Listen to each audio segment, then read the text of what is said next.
So I want to follow up with the Canvas game 1. In this one, I just want to go over how to pause the game. I think I had tried that in the last video. I think I forgot to toggle the variable. So I'll explain what I mean when we get to that. Because it didn't work last time, but it should work this time. I also want to show you a little bit more about objects. So in the last video we we created this world array. So this is like a set of things that go inside of the parentheses. It's empty, there's nothing in it. We defined a class of objects called GameObject. When you make a new GameObject, which happens every time you press B, when you press B on the keyboard, it makes something called a new ball, which is a new GameObject. And then it adds, pushing it into the list. They call it the push pop system because you push it into like this. You can kind of think of it like a Pez dispenser, and then you pop it out in a particular order. So when you add Pez, or when you add things to an array, it's called push. That's called the push method. So when you have an array, which world is an array, it's those open and close square brackets. We're going to push in the new ball. So we add it to the list, basically, is what that means. What is the new ball? Well, it's a new object of type GameObject, which we defined. We defined a GameObject up here, class GameObject. What happens when you make a new one? Well, it runs the constructor method silently, implicitly. Which means that you don't have to type constructor, but it'll run it when you say new GameObject with open and close parentheses. That runs the constructor, which basically gives it an X property, a Y property, a velocity properties, a color property, and a radius property. This GameObject also has methods. So these are functions that it runs to alter its own properties or to do other things. In this case, it has the update method, which will change its position based on its velocity. And if it crosses certain parts of the boundaries of the canvas, it will shift to the other side, as though the game is kind of like a periodic space where it just sort of passes through and then comes out the other side, like these two edges are sort of connected somehow.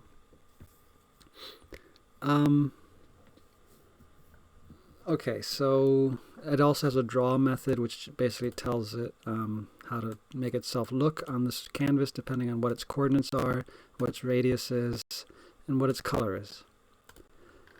So that's the GameObject. We also made another type of object, which is a subclass of the GameObject, and it is called the cube. And it extends the GameObject in that it's just like the GameObject unless we redefine something. So it has all this same stuff as the GameObject, except we redefined how to draw it. It has the same properties, has the same constructor, has the same variables and same methods, but the draw method has been overridden. So we've overridden the draw method. And we basically said, instead of doing the circle draw, do the square draw, which is draw a rectangle, not an arc, based on the position of the X and Y. And the width and the height will be based on what we previously used as the radius. The color is the same, works out the same, except we've increased the lightness value, so they're much more pale. And we lowered the opacity, so it's I guess we lowered the alpha value, so they're more opaque. They're harder to see through. And I think everything else is pretty much the same. Okay, so those were the GameObjects that we made. We made two of them. One inherited from the other. One was a subclass of the other class. And it inherited all the stuff that we didn't explicitly change. So that's part of object-oriented programming. We have the main loop, which is just does function draw, and that is here.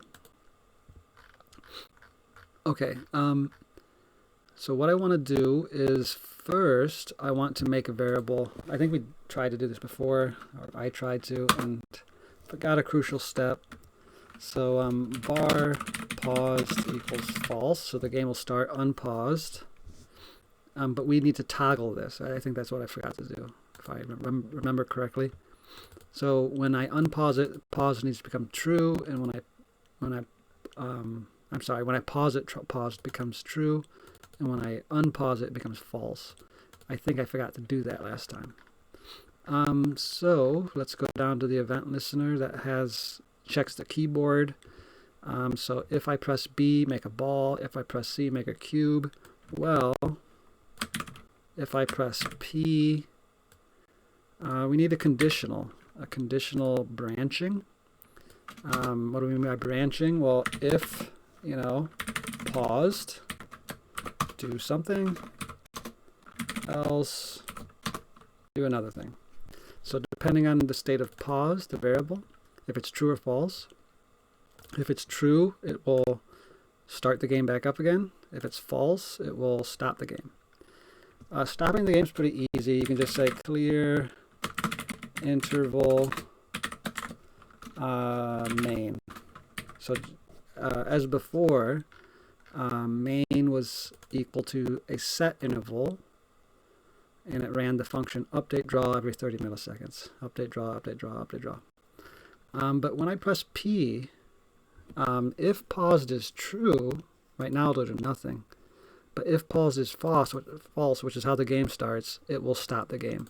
So if I run this, let me put on some game objects so I can see ball cube, ball cube, ball cube, ball cube, blah, blah, blah, blah, blah, blah, blah, blah, blah, blah, blah, blah. Okay.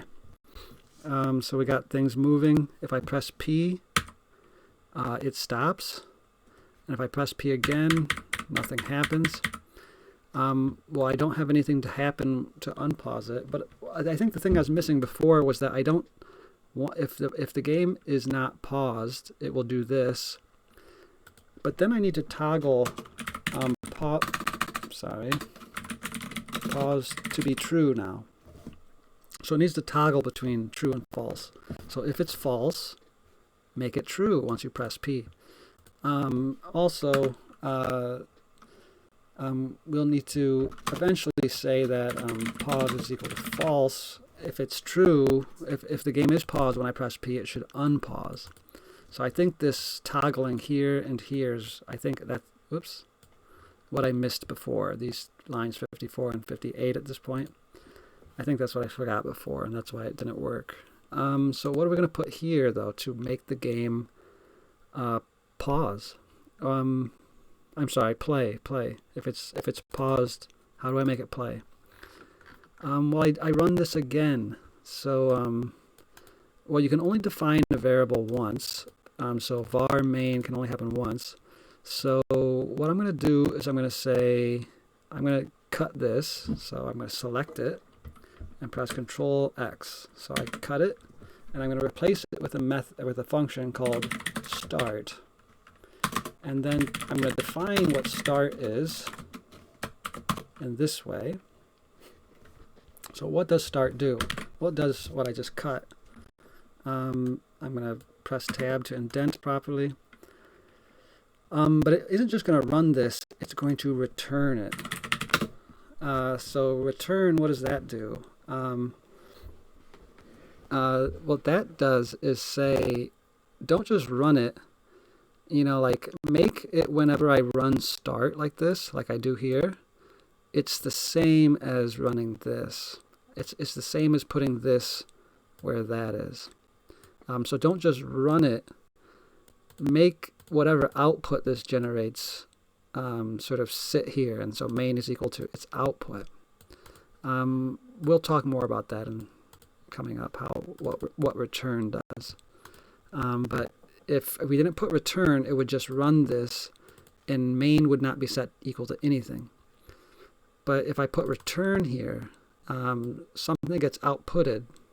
This thing becomes like an object, and or a process, and then main can be set equal to it. It can become associated with what that is. So that should run the game at the start. And that should just happen again. I'm just going to copy this. I don't need to declare the variable again. When I press P. There. That should do it. So if I go ahead and run,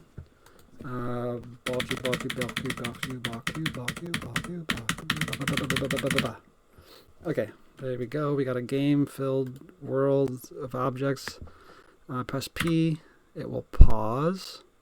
If I press P again, it comes back to life. So that's pretty nice. Pause, unpause. So there we go. That's pausing. Okay, so that's kind of the main follow-up to the last video. How do you pause? How do you unpause? That's how. You just need a variable, which as you toggle it, true or false, it controls what happens when you press P. You've got this branching, so you've got like this fork in the road. If paused is true, do this. If paused is false, do this. But if paused is true and you do this, you're going to toggle paused so that the next time you press P, it's going to go down the other branch, and vice versa. So that's what I mean by toggling. Like here, I can toggle this files project folder.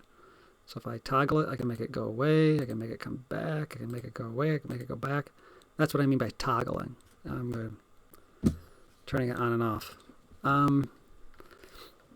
Okay, so that's paused functionality. The next thing I want to show you is I'm going to add a new thing that happens when you press a button. So here I press C, I will make a cube. If I press P, this stuff will happen, these two branches, depending on the state of paused. But after that, I'm going to do another one, else if the key I press is I for like inspect. I guess yeah, that's okay. No. Yeah, okay. I'm going to have it say,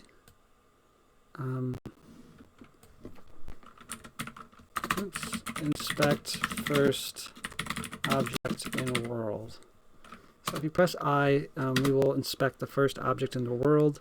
So again, when you press P or you press C, you put into the world list, you push into that list, I should call that an array, an object, a game object, either a game object raw or its subclass the cube. Let's see. So the world is a list that's empty, but when I press B or C, it starts putting things into this thing. So let me go ahead and maybe I'll add another one. So not just I, but I'll do, W. So what happens when I press W? Inspect world. Let's see how this works. So if I press W, I want to see the world spit out in this console here.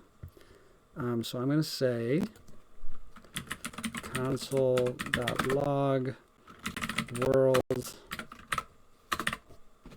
All right, let's try that. I'm going to press W. Nothing. How about if I put a cube in, or a ball in there? Okay. Now what happens when I press W? I have a game object. That's the type of object. And what is the object? Well, it's curly brackets with the properties that the constructor made. It's got an X, it's got a Y, it's got a velocity X, it's got a Y velocity, it's got a hue, and it's got a radius. Okay, what if I add a cube? Okay, so now I'm going to press W again, and now I see that it is now an array.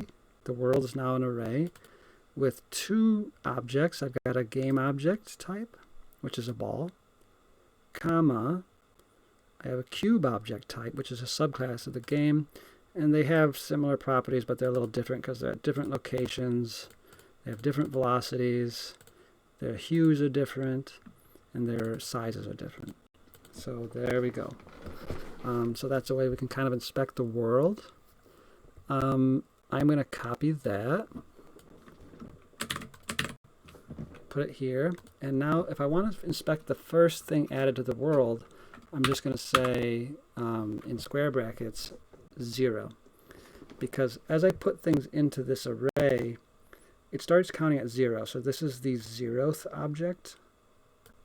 This is the object in position 1, and there's one. There could be one in position 2, but this is putting the brackets here and a 0 after an array shows you the 0th item, or I could look at the thing in the second item, which is an index of 1.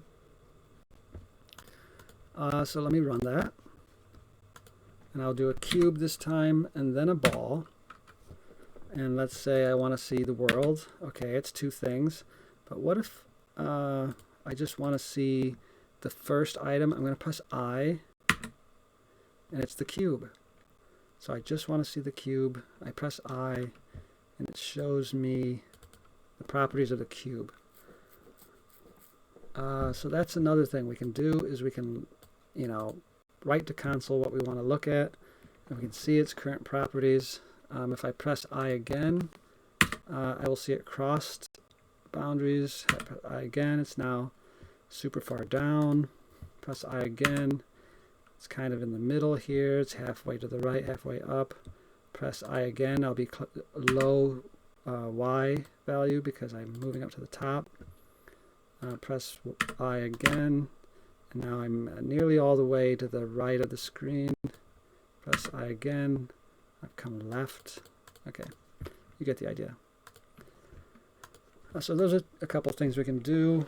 We can log to the console so that you can see the world as a whole set of things, or you can see the first item. But one thing I'd like you to see is that a game object is really just, you don't have to define a class even.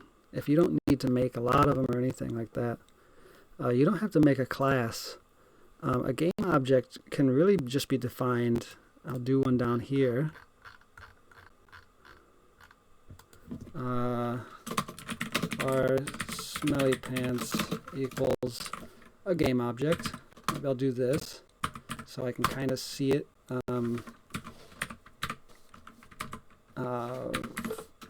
Sort of like I can see all its properties. I could say name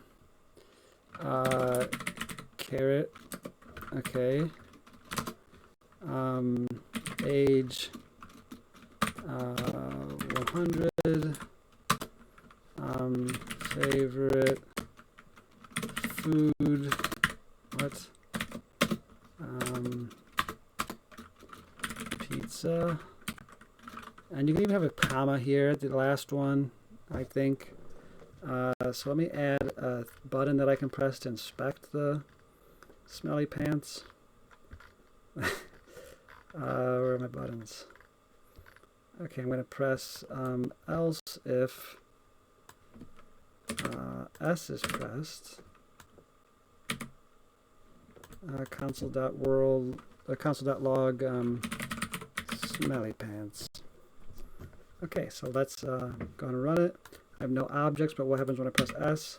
Oh, I get an object. It has no type, it has no class, but it's an object all the same.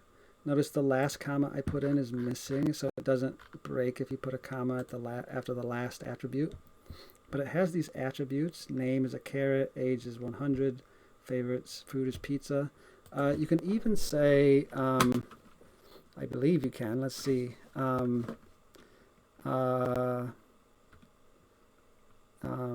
say something, and that can be a function.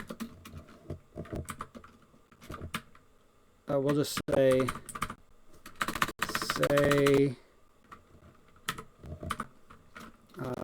something like that. We'll say, or maybe that's not how you do it. I think it's like this. Something. Okay.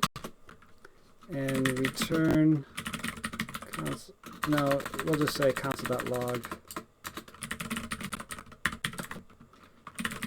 something. There we go.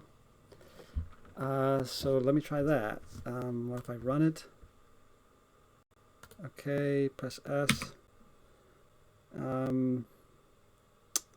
Did that work? I'm not sure.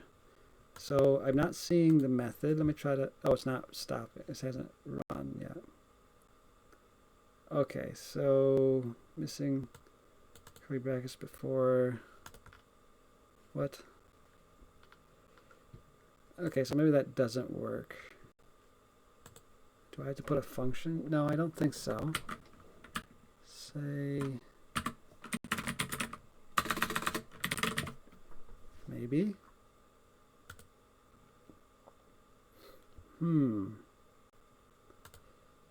Do I need this?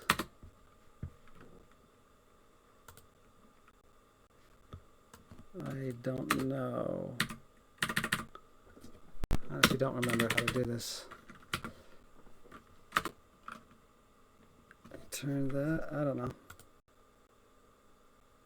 Oh well, screw it. I know you can do methods in there. I'm not remembering exactly how.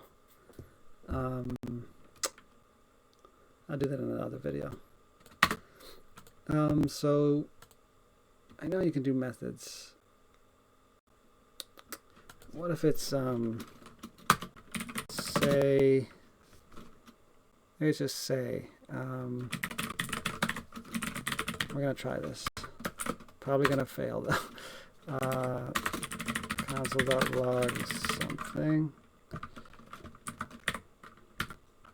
Okay. I don't need a comma there. Does that work? Okay, that maybe works. So smelly pants. Okay, so the name is carrot, age is 100, the favorite food is pizza, and say is some sort of function. So let me do one more button, just to show you how this works. We will say if you press M, we will console.log smellypants.say hello. All right, so I'm going to run it. M, it says hello. Why is it saying undefined? I think that's fine. I think it's just they don't have return here. I think that's okay. So anyway, to make a function, or I'm sorry, to make an object, you can either define a class and then instantiate that class like we did up here. Here is the game object class with a constructor and its methods. And then when I wanted to make one of those, I said, okay, make a new game object. That's one way. The other way is to just say, okay, this thing I want to name is an object. And you can just make an object with curly brackets, attributes, colon, data. So attribute colon data, attribute colon data. And even attribute, it's not an attribute, a method colon some function with an argument that does whatever's inside of the curly brackets. So this is another way of defining an object. And this is the structure of an object, which is just like if I added a ball, and then I wanted to inspect the world, or I'll just press I to inspect the type of the first object. This gives me an object, but it also tells me the class of the object. But the object is just the curly brackets with this attribute colon data, attribute colon data, and so on. All right, so that pretty much covers what I wanted to go over with this one. I hope that makes some sense. You can now pause the game and unpause the game. But this is kind of a game where things move around in real time. You'd kind of want to see things collide or interact. That's kind of a physics-based thing.